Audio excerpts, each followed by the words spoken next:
بسم اللہ والصلاة والسلام علی رسول اللہ وعلی آلہ وصحبہ ومن والاه اما بعد۔ محترم ناظرین کرام اور سامعین کرام، جیسا کہ پچھلے درسوں میں ریاض الصالحین کے ہم جو پڑھتے آئے ہیں، تو پچھلے درس میں ہم نے شروعات کی تھی باب فی الاقتصاد فی الطاعہ، عبادت اور نیک کاموں میں درمیانہ روی اختیار کرنا، میانہ روی اختیار کرنا، یعنی مطلب اپنے آپ کو عذاب میں مبتلا نہیں کرنا، مطلب جو چیز آپ کے بس میں نہیں ہے اس کو بھی کرنے کی کوشش کرنا، تو اس سے منع کیا گیا ہے۔ تو دیکھیں کہ اللہ کے رسول صلی اللہ علیہ وسلم نے جو حدیثیں بیان کی ہیں اس کو اگر ہم سامنے رکھیں اور عبادت کریں تو دین بہت آسان ہے۔ ویسے بھی اللہ کے رسول نے فرمایا ان الدین یسر، کہ دین کیا ہے، ایک دم آسان ہے۔ قرآن پڑھیں اور حدیث پڑھیں تو آسانیاں کھل کر کے ہمارے سامنے مزید آ جایا کرتی ہیں۔ تو یہ حدیث حضرت عائشہ رضی اللہ تعالیٰ عنہا سے مروی ہے اور حدیث بخاری شریف اور مسلم شریف کے اندر موجود ہے۔ کہتی ہیں کہ رسول اللہ صلی اللہ علیہ وسلم نے ارشاد فرمایا کہ اذا نعس احدکم وهو يصلي فليرقد حتى يذهب عنه النوم فإن احدكم اذا صلى وهو ناعس لا يدري لعله يذهب يستغفر فيسب نفسه۔ یہ حدیث آپ یہ سمجھیں کہ اللہ، یہ جو دعا کے آداب ہیں، دعا کے آداب بہت سارے ہیں، اس میں سے ایک ادب یہ ہے کہ انسان جب دعا کرے اللہ تبارک و تعالیٰ سے تو غافل دل سے دعا نہ کرے، بلکہ جو کچھ وہ دعا کرے اسے پتہ ہونا چاہیے کہ وہ مانگ کیا رہا ہے اللہ تبارک و تعالیٰ سے۔ یہی مسئلہ عبادت میں بھی ہے۔ حضرت عائشہ رضی اللہ تعالیٰ عنہا فرماتی ہیں کہ اللہ کے رسول صلی اللہ علیہ وسلم نے ارشاد فرمایا کہ جب تم میں سے کوئی شخص نماز پڑھتے ہوئے اونگ جائے، نیند اس کو آنے لگے، تو اس کو چاہیے کہ وہ سو جائے، کیونکہ اب اس کا جسم تھک چکا ہے، اب اس کا جسم آرام مانگ رہا ہے۔ تو اب بجائے اس کے کہ اپنے نفس کو تھکائے اور نماز پڑھے، اس کو چاہیے کہ وہ نماز ختم کرنے کے بعد جائے اور آرام سے سو جائے۔ کیوں؟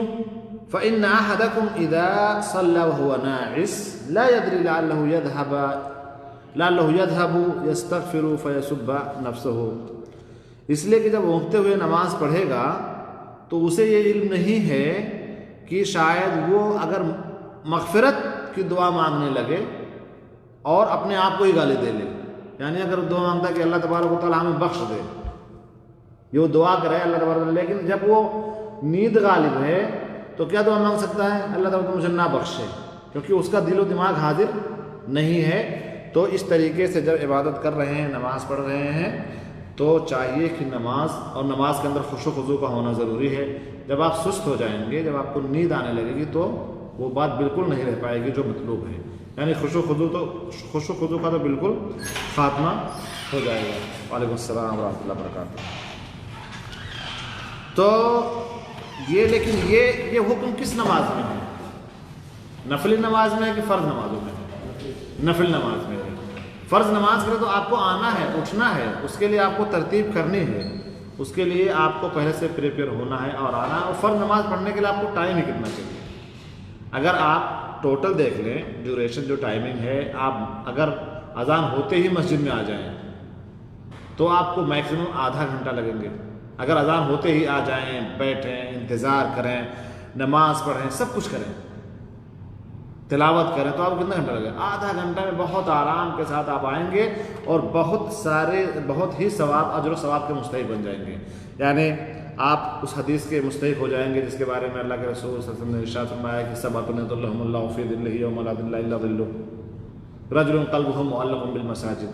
اگر ایسا ہو جائے کہ کوئی شخص اذان ہوتے ہی مسجد میں آ جائے تو گویا کہ اسے نماز کی فکر ہے، اور ایک جیسے ہی نماز کا وقت ہوتا ہے وہ بندہ کھچا چلا آتا ہے، اور ایسے شخص کو اللہ تعالیٰ کے رسول صلی اللہ علیہ وسلم نے عرش کے سائے کی بشارت دی ہے، اور آپ کو وہ وقت بھی مل جائے گا جس میں دعائیں قبول ہوتی ہیں، مطلب اللہ تبارک و تعالیٰ اپنی دعاؤں کو، بندے کی دعا کو رد نہیں کرتا ہے۔ بین الاذانین، یعنی اذان اور اقامت کے بیچ میں کی ہوئی دعا کو اللہ تبارک و تعالیٰ رد نہیں کرتا، تو اس کے مستحق بن جائیں گے۔ آپ آئیں گے، نماز پڑھیں گے، تحیۃ المسجد ہے، تحیۃ الوضو ہے اور نوافل ہے، اس کے بعد قرآن مجید کی تلاوت کریں گے۔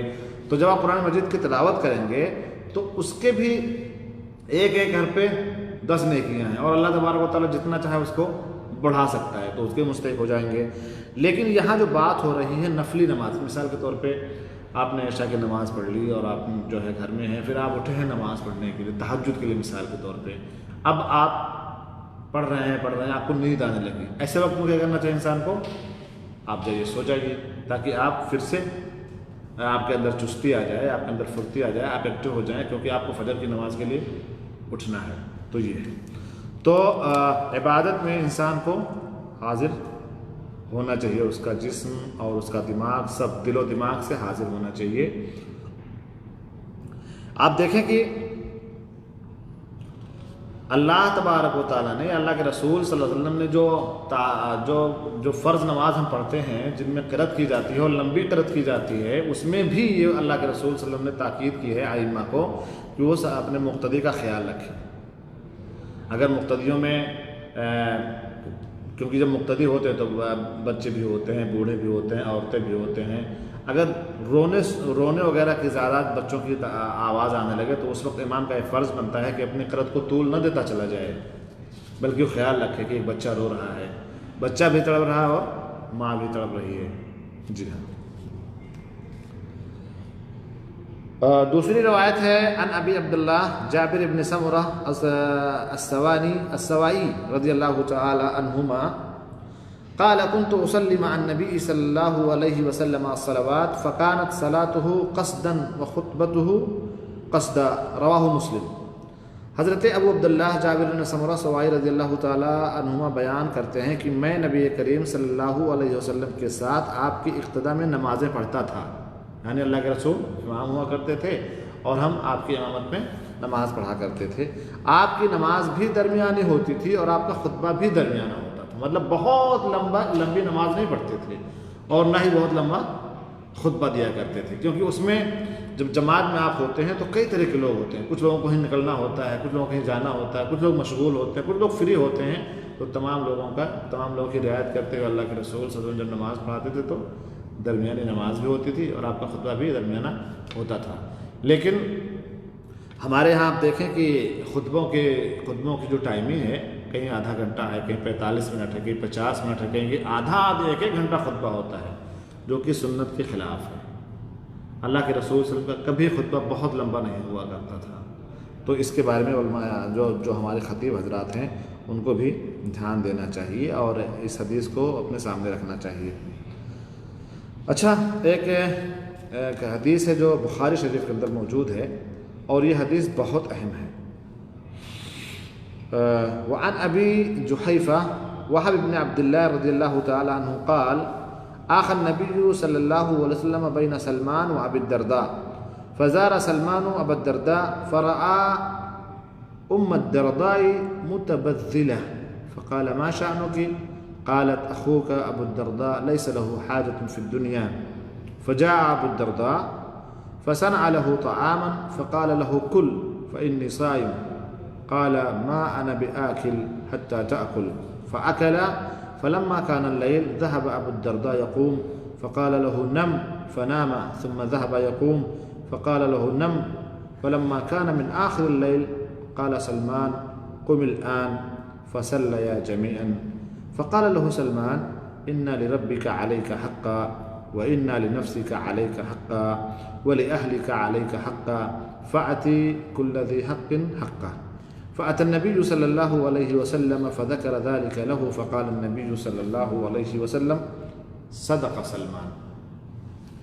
یہ حدیث بہت عظیم ہے۔ یہ حدیث یہ بتلا رہی ہے کہ اللہ تبارک و تعالیٰ نے آپ کو پیدا کیا ہے، اب آپ جب مکلف ہو گئے اور آپ نے شادی بیاہ بھی کر لیا، پچھلے ہفتے میں ہم لوگوں نے وہ حدیث پڑھی کہ 3 لوگ اللہ کے رسول صلی اللہ علیہ وسلم کے پاس آئے تو آپ غیر موجود تھے، تو امہات المومنین کے پاس آئے، انہوں نے اللہ کے رسول صلی اللہ علیہ وسلم کی عبادت کے بارے میں پوچھا کہ آپ صلی اللہ علیہ وسلم کی عبادات کیسے ہیں، تو امہات المومنین نے بتایا کہ اللہ کے رسول کی عبادتیں ایسی ہیں، آپ ایسی عبادت کرتے ہیں، تو ان لوگوں نے اپنی عبادت کو اللہ کے رسول صلی اللہ علیہ وسلم کی عبادت سے جب کمپیئر کیا تو اپنی عبادت کو بہت کم پایا، اور انہوں نے آپ کی ذات کو دیکھا کہ اللہ کے رسول ہیں، بخشائے ہیں، معصوم من الخطا ہیں، اس کے باوجود بھی اتنی عبادت کرتے ہیں، تو ان میں سے ایک نے کیا کہا کہ میں روزہ ہی رکھوں گا، افطار نہیں کروں گا، دوسرے نے کیا کہا میں نماز ہی پڑھوں گا، مطلب میں قیام مطلب رات جو ہے قیام اللیل کرتا رہوں گا، رات میں سوؤں گا نہیں۔ ایک نے کیا کہا میں شادی نہیں کروں گا۔ نیتیں سب کی اچھی تھیں۔ آج ہم جو لوگ دیکھیں، جو لوگ مثال کے طور پہ اپنے گھر سے 40 دن کے لیے نکل جاتے ہیں، 30 دن کے نکل جاتے ہیں، مطلب وہ ایک لازمی سمجھتے ہیں۔ آپ دیکھیے کہ اللہ کے رسول صلی اللہ علیہ وسلم نے سلمان کو یہاں ابو الدرداء جب آئے اللہ کے رسول صلی اللہ علیہ وسلم کے پاس اور کہا کہ سلمان ہمارے گھر میں آئے تھے، انہوں نے ایسے ایسے کہا، ایسے ایسے کہا، ایسے ایسے کہا، انہوں نے کہا سلمان نے تو اچھا کہا ہے، وہ میں آپ کے سامنے بیان کروں گا۔ تو بہرحال وہ تینوں آئے اور اللہ کے رسول ان کے پاس گئے۔ جب وہ اللہ کے رسول آئے صلی اللہ علیہ وسلم تو محضر نے بتلایا کہ آپ کے صحابہ میں سے لوگ ایسے ایسے آئے تھے اور ایسے ایسے کہا ہے۔ تو اللہ کے رسول کے پاس گئے اور کیا کہا کہ میں تم میں سب سے زیادہ متقی ہوں، پرہیزگار ہوں، سب سے زیادہ اللہ تعالیٰ سے ڈرنے والا ہوں، اور تم مجھے دیکھو، میں شادی بھی کرتا ہوں اور میں قیام بھی کرتا ہوں، میں سوتا بھی ہوں، میں روزہ بھی رکھتا ہوں، میں افطار بھی کرتا ہوں۔ پھر آگے اللہ کے رسول نے فرمایا فمن رغب عن سنتی فلیس منی، جو میری سنت سے اعراض کرے منہ موڑے مجھ میں سے نہیں ہے۔ تو اس حدیث کے اندر یہ حدیث ہے کہ اللہ کے رسول صلی اللہ علیہ وسلم نے جب مہاجرین اور انصار کے بیچ میں مواخات کرایا، مدینے کی بات ہے، تو اللہ کے رسول نے مواخات یعنی بھائی چارگی کرا دی۔ آپ دیکھیں، آپ کو یاد ہے نا کہ جب مہاجرین مکہ سے لوگ گھر بار چھوڑ کر کے چلے آئے تھے مدینہ، تو اللہ کے رسول صلی اللہ علیہ وسلم نے جو مدینے بہت سارے کام کیے، اس میں ایک جو ممیز کام ہے وہ یہ ہے کہ مہاجر اور انصار کے بیچ میں بھائی چارگی کرا دی۔ جس سے میں مکہ سے آیا تو میرے بھائی کو ثاقب کو میرا بھائی بنا دیا، یہ مدینہ سے آئے تو ان کو اکمل صاحب کا بھائی بنا دیا، تو وہ آپس میں سگے بھائی کی طرح سے وہ لوگ ہو گئے۔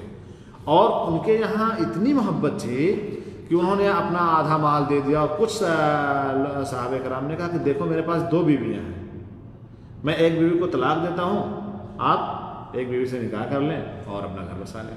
تو یہ اس کا فائدہ بڑا ہوا تھا مواخات کا۔ تو وہی کہتے ہیں کہ یہ جو راوی ہیں ابو جحیفہ وہب بن عبداللہ رضی اللہ تعالیٰ عنہ سے حدیث مروی ہے، کہتے ہیں کہ اللہ کے رسول صلی اللہ علیہ وسلم نے ہجرت کے بعد حضرت سلمان اور حضرت ابو الدرداء کے درمیان بھائی چارگی کروا دی تھی۔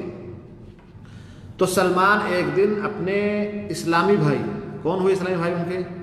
ابو الدرداء، ان کے گھر آئے ملاقات کے لیے، تو انہوں نے دیکھا کہ ان کی اہلیہ ام درداء، دیکھا کہ فرآ ام الدرداء متبذلہ، بالکل خستہ حال، کپڑے پھٹے پرانے، کوئی ٹھیک ٹھاک کپڑے بھی نہیں پہنے ہیں۔ تو انہوں نے دیکھا کہ بالکل میلا کچیلا کپڑا ام درداء نے پہن رکھا ہے۔ تو انہوں نے پوچھا، کس نے پوچھا؟ سلمان نے، ماشاء اللہ، یہ کیا بنا رکھا ہے اپنے آپ کو آپ نے؟ تو قالت اخوک ابو الدرداء لیس له حاجۃ فی الدنیا، تو ام درداء نے یعنی ابو الدرداء کی بیوی نے، ام درداء نے کہا تمہارے بھائی ابو الدرداء کو دنیا کی کوئی حاجت نہیں، بالکل کنارہ کشی اختیار کر رکھا ہے۔ اسی لیے آپ دیکھیں کہ اسلام کے اندر نا رہبانیت نہیں ہے۔ رہبانیت کسے کہتے ہیں کون صاحب؟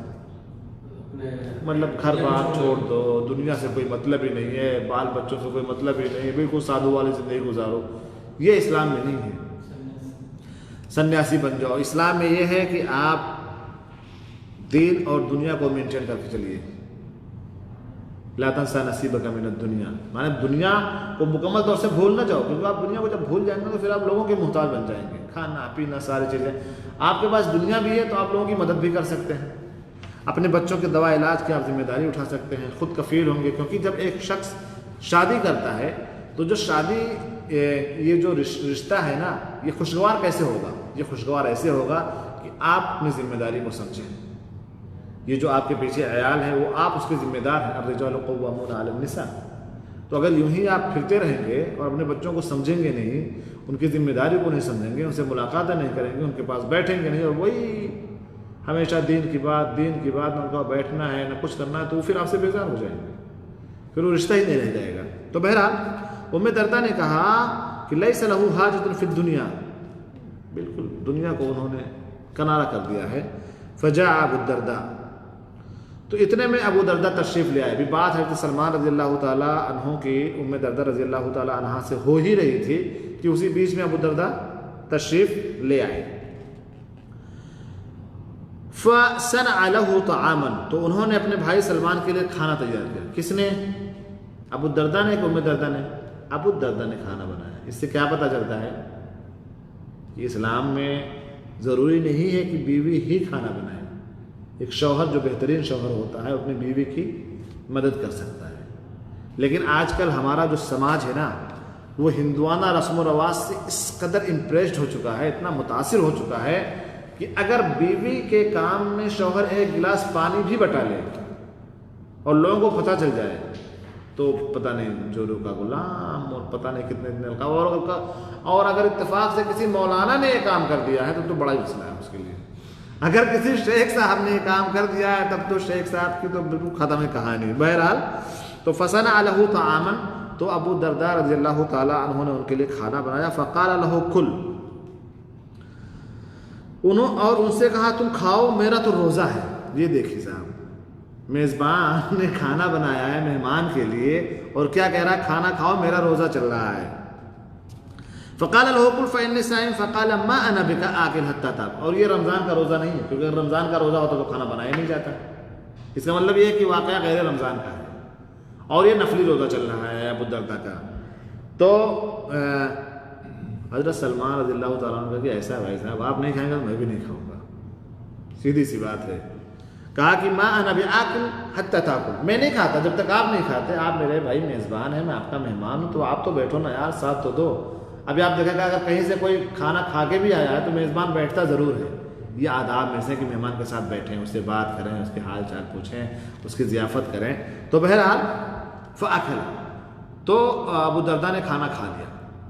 فلما کان اللیل, تو جب رات آ گئی, ذهب ابو الدرداء یقوم, اب ابو الدرداء نے اپنے حساب سے جو ان کی روٹین تھی ابو الدرداء رضی اللہ تعالیٰ عنہ کی, اب وہ قیام اللیل کرنے لگے. ٹھیک ہے, تو کہہ رہے ہیں کہ جب رات ہو گئی تو وہ نوافل پڑھنے لگے. کون؟ حضرت ابو الدرداء رضی اللہ عنہ, کیونکہ ان کی روٹین تھی, اپنی بیوی سے کوئی مطلب نہیں ہے, وہ کیسی ہے کیا ہے نہ اسے دیکھنا ہے. تو بہرحال فقال له نم, سلمان کہتا بھائی صاحب ایسا ہے ابھی سو جاؤ, ابھی رات کی شروعات ہوئی ہے, اب ابھی سے نہ لگ جاؤ, ابھی سو لو, ابھی آپ عشاء کی نماز پڑھ کر کے آئے ہیں, ابھی آپ سو. فقال له نم فنام ثم ذهب يقوم, پھر وہ سو گئے, پھر گئے اٹھ کر کے نماز پڑھنے لگے. فقال له نم, پھر سلمان کے پاس گئے, وہ چلو سو ابھی. یہ کیا طریقہ ہے یار, ابھی آدھا گھنٹہ بھی نہیں سو, پھر آ کر شروع ہو گئے آپ.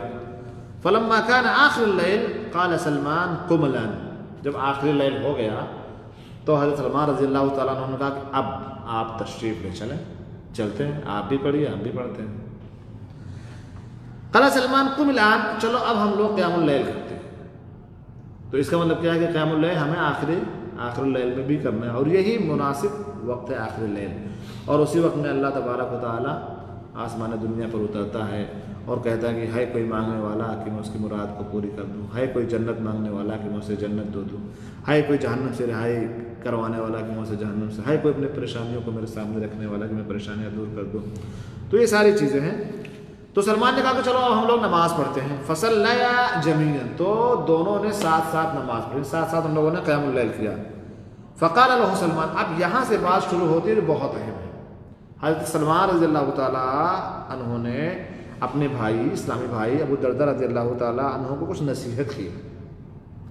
اس کا مطلب یہ ہے کہ اگر آپ کہیں مہمان بن کر کے گئے ہیں اور اگر میزبان میں کوئی چیز آپ نے دیکھی ہے تو نصیحتاً اور خواخائی کے طور پہ ان کو بتلایا جا سکتا ہے. ایسا نہیں کہ آپ کسی کے مہمان گئے تو جو چاہے مرضی وہ کرے.